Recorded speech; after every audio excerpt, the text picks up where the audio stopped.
Sir Saravanan sir. Sir சொல்லுங்க sir. இல்லை போன ப்ரெஸ் மீட்டில் சொல்லுங்க சார். போலீஸாக பண்ணியிருந்தீங்க, நிறைய படம் போலீஸ் பண்ணுவீங்க, அவங்க அப்பா போலீஸ்ன்னு சொன்னீங்க. இல்லை வக்கீலாகவே வாழ்ந்துருக்கீங்களே, எப்படி அதுவும் ஒரு ஃபெயிலியர் வக்கீலாக இருந்து வின் பண்ணுற வக்கீலாக இது இவ்வளோ எதிர்பார்க்கல உங்ககிட்ட இருந்து, அவ்வளோ பிரமாதமாக இருந்தது. எப்படி அது? ஃபர்ஸ்ட் ஆஃப் ஆல் ரொம்ப நன்றி நீங்கள் பிரமாதமாக இருந்ததுன்னு சொன்னதுக்கு. ஏன்னா நீங்கள் வந்து ஒரு பெரிய சினிமா விமர்சகர், உங்களுடைய விமர்சனங்கள் எல்லாமே நான் பார்த்துக்கிட்டே இருக்கேன். உங்கள் வாயிலிருந்து நல்ல ஒரு விமர்சனம் கிடைச்சது நான் ரொம்ப உங்களுக்கு தேங்க் பண்ணிக்கிறேன். முதல்ல இது வந்து அந்த கதை தான், எல்லா கதையுமே எதுவுமே நம்மளா நடிக்கிறது இல்லை. ஒரு கதாசிரியரும் ஒரு இயக்குனரும் என்ன சொல்கிறாங்களோ அதுதான் நடிச்சிருக்கேன். இந்த இயக்குனர் வந்து எனக்கு அண்ணா இப்படி வேணும் அப்படின்னு சொல்லிடுவார். காலங்காலத்தில் வந்தோடனே இன்றைக்கி என்ன எடுக்க போகிறோன்னு சொல்லி அன்றைக்கி ஒரு 4 சீன் இருக்குன்னா 4 சீனையும் வந்து ஃபஸ்ட்டு உள்ளே வந்து படித்து காமிச்சிடுவார். படிச்சுட்டு என்ன வேணும் என்ன பண்ண போகிறோன்றதை சொல்லிவிடுவார். அதுக்கப்புறம் நான் ப்ரிப்பேர்ட் ஆகிடுவேன். அது இல்லாமல் கதை சொல்கிறப்பே நான் தயாராகிட்டேன். அதனால எனக்கு ஈஸியாக இருந்தது. அது இல்லாமல் எனக்கு கொஞ்சோண்டு நடிக்க தெரியும், அதனால கொஞ்சம் சேர்த்து நடிச்சிருக்கேன், அவ்வளோதான், வேற ஒன்றும் இல்லை சார். தேவதை வந்து தராசு வந்து சென்டராக பிடிச்சின்னு இருப்பாங்க. இதில் ஏற்ற இறக்கமாக இருக்குது. ஏன் ஸ்டார்டிங்கில் நீங்கள் பார்க்கும்போது நீங்கள் நிதி தேவதை பார்த்துருப்பீங்க, எல்லா இடத்துலையுமே எல்லா சிலையிலுமே வந்து அவங்க வந்து தராசு வந்து சரியாக பிடிச்சிருப்பாங்க. இதில் மட்டும் கிராஸாக ஏன், எதனால?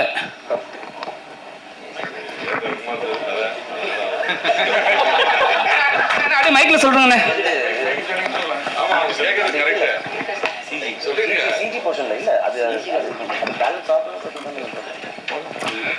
ஸோ இல்லை, ஒரு இம்பேலன்ஸை காட்டுறதுக்கு தான், வேறு எதுவும் இல்லை. இம்பேலன்ஸை காட்டுறதுக்கு ஒரு கான்ஷியஸாக எடுத்தது தான். ஸோ அது கிடைக்குதாங்கிறது தான் இந்த கதை. சரவணன் சார், இந்த டிராபிக் ராமசாமி சொன்னாங்க, நீங்க அவரை வந்து பாத்திருக்கீங்களா, பேசிருக்கீங்களா? அவரோட செயல்பாடுகளை பத்தி என்ன நினைக்கிறீங்க? ஏன்னா அவர் கொரோனா சமயத்துல இறந்தார், கொரோனால இறக்கல. அந்த சமயத்துல கூட நிறைய பேர் வந்து அவருக்கு வந்து அஞ்சலி செலுத்த போனாங்க, இப்ப இருக்க துணை முதல்வர் உட்பட. அந்த அளவுக்கு அவர் இது பண்ணாரு. அவரை பத்தி கொஞ்சம் சொல்லுங்க. எனக்கு வந்து அவரை நான் வந்து டி நகர்ல நேரில் பார்த்துருக்கேன். டி நகர் போலீஸ் ஸ்டேஷனுக்கு ஏற்ற மாதிரி நான் வந்து குமரியானந்தன் சார் வீட்டுக்கு பின்னாடி நான் ஒரு சந்தில் இருந்தேன். அந்த சந்தில் வந்து ஒரு பேரிகார்டு போட்டிருந்தாங்க. நம்ம வந்து அதில் அந்த இடத்துல வந்து ரொம்ப டாய்லெட் போகிறதும் யூரின் போகிறதும் அதிகமாக இருந்தது. அதனால பேரிகார்டு போட்டிருந்தாங்க. அப்போ வந்து ஒரு நாள் வந்து இந்த போலீஸ் ஸ்டேஷன் சந்தில் வந்து நான் கார் எடுத்துகிட்டு வெளியே வரப்போ அவர் நின்று சத்தம் போட்டுட்டு இருந்தார். அப்போ வந்து நான் சொன்னேன், ஐயா இந்த மாதிரி இங்கே இந்த மாதிரிலாம் போகிறதுனால தான் பேரிகார்டு போட்டிருக்காங்க அப்படின்னு சொன்னேன். ஓஹோ அப்படின்னு கேட்டுட்டு, அப்புறம் நீங்கள் யார், என்ன உங்களை பார்த்தோன்னா கூட்டம் வருதுன்னு எனக்கு கேட்டார். அப்போ தான் என்னை அவருக்கு தெரியும். அதனால் எனக்கு அவர் நேரடியாக பரிச்சயம். அவருடைய எல்லா நடவடிக்கையும் நான் பார்த்துருக்கேன். அவரை நான் வந்து இத்தனை வயசில் இப்படி போராடுறேன்னு நான் அவரை வந்து அதிசயமாக பார்த்துருக்கேன். அதனால் எனக்கு அவர் நெருங்கிய நான் பார்த்துருக்கேன். அதனால எனக்கு வந்து அவரை பற்றி அத்தனை விஷயங்களும் தெரியும். சரண் சார், ஆமாம், ரொம்ப நாளுக்கு அப்புறம் கதையும் நாயகனாக நடிச்சிருக்கீங்க. அதில் வேற அப்பா வந்து உங்க அப்பா போலீஸ், ஆனால் போலீஸ்க்கு ஆப்போசிட்டாவே ஒரு விஷயம் பண்றீங்க. படம் ஸ்கிரிப்ட் சொல்லும் போது உங்களுக்கு என்ன தோணுச்சு? எனக்கு வந்து ஸ்கிரிப்ட் தோணுனா நடிக்கிறதுக்கான ஆப்பர்ச்சுனிட்டிஸ் நிறைய இருக்கு அப்படிங்கிறது மட்டும் எனக்கு தோணுச்சு. அதனால தான் நான் இந்த கதையை ஒத்துக்கிட்டேன். அதனால தான் நான் இந்த கதையில் நடித்தேன். அதுவும் கரெக்டாக நடந்திருக்கு. அதனால வேற ஒன்றும் காரணங்கள்லாம் இல்லைங்க sir. Thank you thank you sir. My question to the director. இப்போ ரீசெண்டா அமேசான் பிரைம் வீடியோல கிரிமினல் ஜஸ்டிஸ்னு ஒரு இதே மாதிரி ஒரு court room drama Pankaj Tripathi அந்த ரோல்ல பண்ணியிருந்தாரு. அதாவது வெளியில உட்காந்து not very active the court room. So Saravanan சாரோட கேரக்டர் வந்து அதோட ஷேட்ஸ் கொஞ்சம் தென்பட்டுது. அதை நீங்க பார்த்துருக்கீங்களா? அது ஒரு இன்ஸ்பிரேஷனாக எடுத்துட்டீங்களா? இல்லை, அது நான் பார்க்கல. அது இன்ஸ்பிரேஷன் இல்லை. ஒரு அண்டர்டாக் ஸ்டோரிக்கு வந்து நாங்கள் இன்னொரு ஸ்கிரிப்டாக எழுதுகிறப்ப ரிசர்ச்சில் கிடச்ச ஒரு லைனில் தான் ஒரு அண்டர்டாக் ஸ்டோரி. நோட்ரி பப்ளிக் வந்து எப்படி தான் லைஃப்பில் ஃபர்ஸ்ட் கேஸை ஜெயிக்கிறாரு, என்ன ரீசனுக்காண்டி ஜெயிக்கிறாருன்னு அது ஜென்யூன் அப்ரோச் பண்ணது தான், வேறு எதுவும் இல்லை. Congratulations to the team. I think this is your finger right here. First courtroom drama in Tamil, இல்லைங்களா? As a web series. As a web series, yes. இது வந்து the idea வந்து seems to have a lot of potential.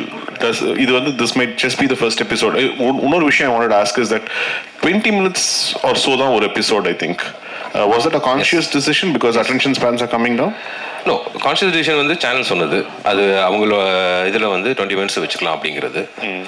And the other thing is that இது வந்து will there be more parts to it because வந்து this idea seems to have potential. Can we expect sequels to this series? டெஃபினட்டாக எதிர்பார்க்கலாம். அது ரெஸ்பான்ஸை பொறுத்து ஆட்டோமேட்டிக்காக அதுவே நடக்கும்னு நினைக்கிறேன். ஆர்கானிக்காக ரெஸ்பான்ஸை பொறுத்து தான். டைரக்ட் சார், இது வந்து உண்மை கதையா? ஏன்னா ஏன் விலைமாத பெண்ணா கதாநாயகி, அதாவது வெண்ணிலா கொண்டு வந்தீங்க? இது உண்மை கதை கிடையாது, இது கற்பனை கதை தான். விலைமகளை வந்து வெண்ணிலா கதாபாத்திரத்தை கொண்டு வந்தது வந்து நீதி எந்த அளவுக்கு கிடைக்கணுங்கிறதுக்கு எந்த டெப்த்துக்கு போகலாங்கிறத யோசிச்சப்ப யாருக்கா இருந்தாலும் நீதி கிடைக்கணும் அப்படிங்கிறதுக்காண்டி எழுதப்பட்ட ஒரு கதாபாத்திரம் தான் அது. சார் எல்லாருக்கும் டீமுக்கே வாழ்த்துக்கள். இதோ இங்கே சார் சார் டீமில் நடித்தவங்க எல்லாருக்குமே வாழ்த்துக்கள், இயக்குனருக்கும் வாழ்த்துக்கள். குறிப்பாக சொல்லலாம் சரவணன் சார் வந்து அந்த கிளைமேக்ஸில் வந்து அந்த சீன் இருக்கும் இல்லைங்க, அது உண்மையிலே யதார்த்தமாகவும் இருந்துச்சு, அவ்வளோ நல்ல ஒரு ஹார்ட் டச்சிங்காக இருந்துச்சு அந்த சீனு. அதே மாதிரி அந்த கதாநாயகியும் நடிச்சிருந்தாங்க. அப்புறம் அந்த லாஸ்ட்டில் இருக்கிற அந்த ஃபாதர் கேரக்டர் அவரை எல்லாமே நல்லா தான் பண்ணியிருந்தீங்க. அதில் சின்ன சின்ன ஒரு விஷயம் வேண்டி கேட்கணும். அந்த ஜட்ஜஸ் 2 பேர் வராங்களா சார், அதில் ஒருத்தர் கண்ணாடி போல கொஞ்சம் ஃபேராக இருந்தார், அவர் ரியலாகவே ஜட்ஜு இல்லை அட்வொகேட்டா, ஏன்னா அவரோட பெர்ஃபார்மன்ஸ் வந்து எங்கேயுமே பிசிறு தட்டாமல் இருந்துச்சு. புரியுது, அவர் ஆர்டிஸ்ட் தான். எல்லாருமே ஆர்டிஸ்ட் தான். ஓகே, நெக்ஸ்ட் ஒரு இது சார். இப்போ வந்து என்னன்னா, இப்போ வண்டி 2 வீலரில் போனால் ஹெல்மெட் போடணும் அப்படின்ற ஒரு கட்டாயம் இருக்குது. அது வந்து ஸ்டாட்யூட்டரி வார்னிங் படத்துலலாம் போடணும் அப்படின்னு இருக்கு. But though it is not necessity for web series ஒரு அந்த மாதிரினா நீங்கள் போடலாம்ல அது மாதிரி.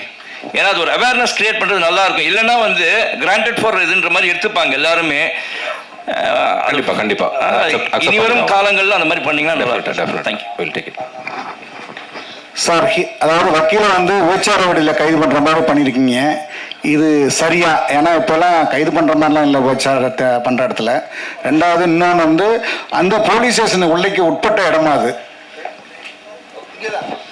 ஆமா, அது போலீஸ் ஸ்டேஷனுக்கு உட்பட்ட இடம் தான். அரெஸ்ட் பண்றது லாஜிக்கா தப்பா இருக்காது அது. ஏன்னா போலீஸ் நினைச்சா ரைடு விடலாம், அது இல்லீகலான ஒரு விஷயம் தானே. ஸோ அது எங்களுக்கு தப்பா பாடல. ஓகேவா?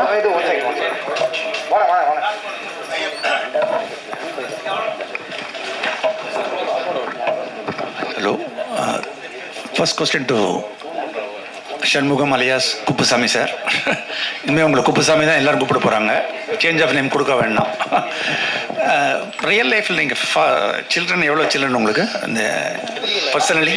எனக்கு 2 பசங்க, 1 பொண்ணு 1 பையன். அந்த எமோஷன்ஸ் வந்து ஒரு எனக்கு ஒரு டாட்டர்ஸு, அந்த ஒரு பொண்ணு நீங்கள் அந்த ஒரு சீன் ரொம்ப பியூட்டிஃபுல்லாக டோட்டலாகவே யூ அவுட் ஸ்கோர் சொல்ல மாட்டேன், you scored in every frame. நீங்கள் தான் வந்து இது இந்த எபிசோட soul and life of the இது நீங்கள் தான்.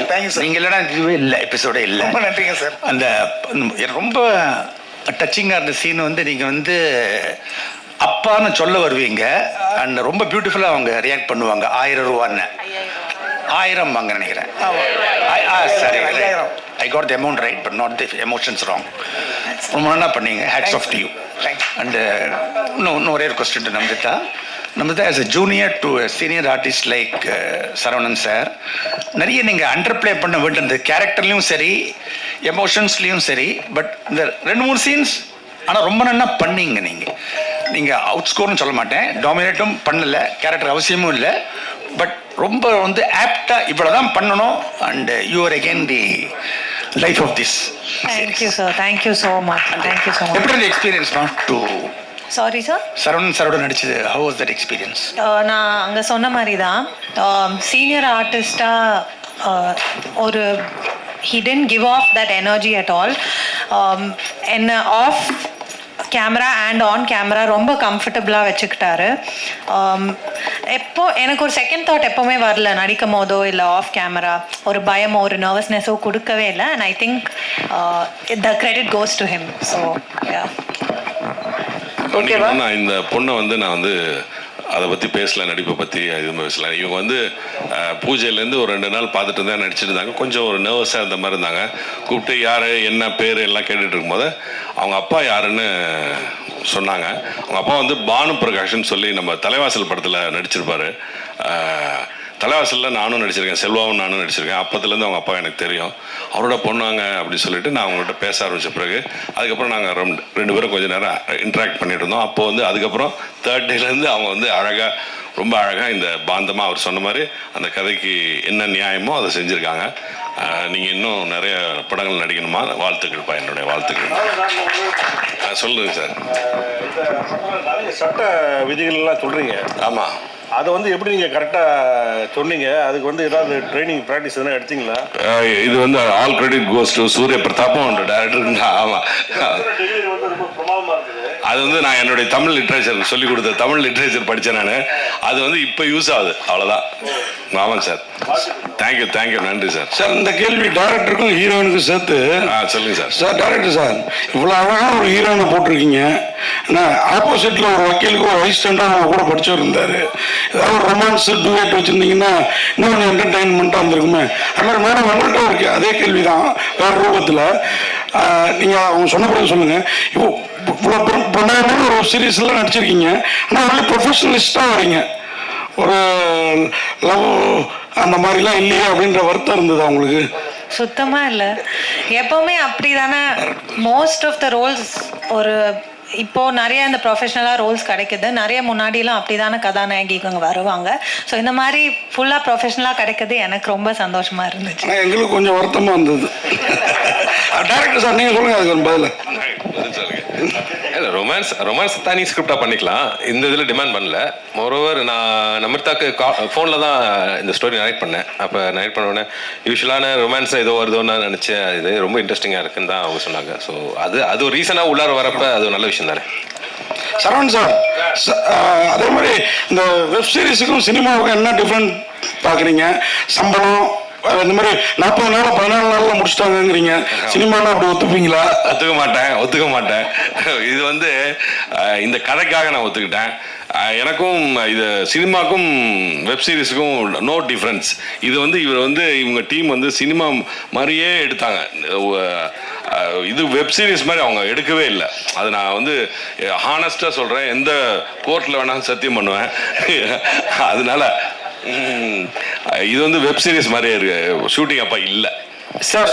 உங்களுக்கு கதாநாயகனா கதை நாயகனா வந்து பெரிய ஸ்க்ரீனில் வரும்னு ஆசை இருந்திருக்கும் ரொம்ப நாளுக்கு அப்புறம். இப்போ இங்கே சரிங்களா சார்? இப்போ வந்து இது வந்து வெப் சீரியஸாக எடுக்கும் போது உங்களுக்கு என்ன தோணுச்சு? படம் நல்லாவும் இருக்கு, ரொம்ப ஷார்ட்டாகவும் இருக்கு. ஸோ இதை ரிலீஸ் பண்ணலாமே படம் தேட்டரில் கூட சொல்லிட்டு உங்களுக்கு யோசனை வந்துதா சார்? நான் ஏற்கனவே கேட்டேன். நான் கௌசிக் சார் சொல்றேன், சார் எப்படியாவது தேட்டருக்கு கொண்டு வாங்க சார். அதெல்லாம் இப்போ சான்ஸே இல்லை சார். அவர் ஃபர்ஸ்டே சொல்லிட்டாரு. அதனால எனக்கு அந்த ஆசை இல்லை.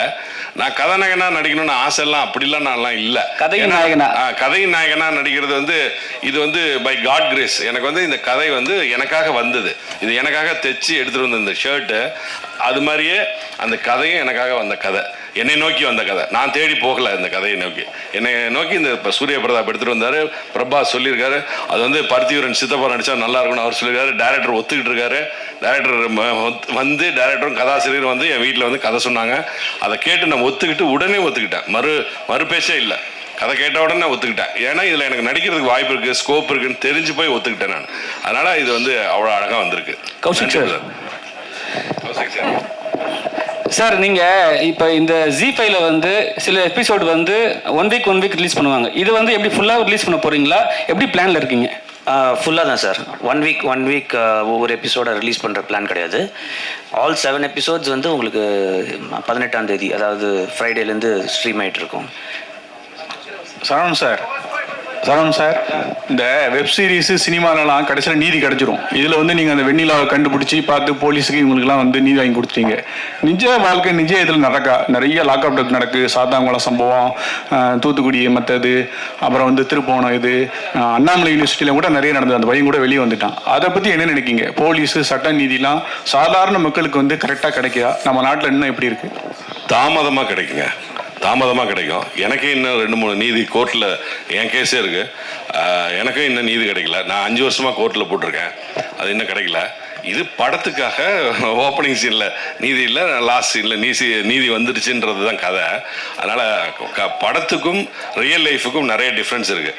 அதில் வந்து கோர்ட்டில் வந்து கணக்கில் அடங்காத கேஸ் இருக்குன்றதை முதல்ல நம்ம தெரிஞ்சுக்கணும். அந்த கேஸ் ஃபைலு எங்கே வருது, இந்த வாரம் வருமா அடுத்த வாரம் வருமானதே நமக்கு தெரியாது. அதுக்கு ஒரு டேட் வைப்பாங்க. இதை எடுத்து மேலே வச்சுக்கிட்டே வர்றப்போ தான் தெரியும் இது இத்தனாம் தேதி வரப்போகுதுன்னு. அப்படி வந்து காலதாமதங்கள் சர்வசாதாரணமாக ஏற்படும். அதனால் தாமதமாக தான் நீதி கிடைக்கும். நீதி மட்டும் மறுக்கப்படவே படாது. கண்டிப்பாக நீதி கிடைக்கும். அது கொஞ்சம் தாமதமாகும். அவ்வளோதான். தேங்க்யூ, நன்றி. இப்போது ஒரு குரூப் ஃபோட்டோ.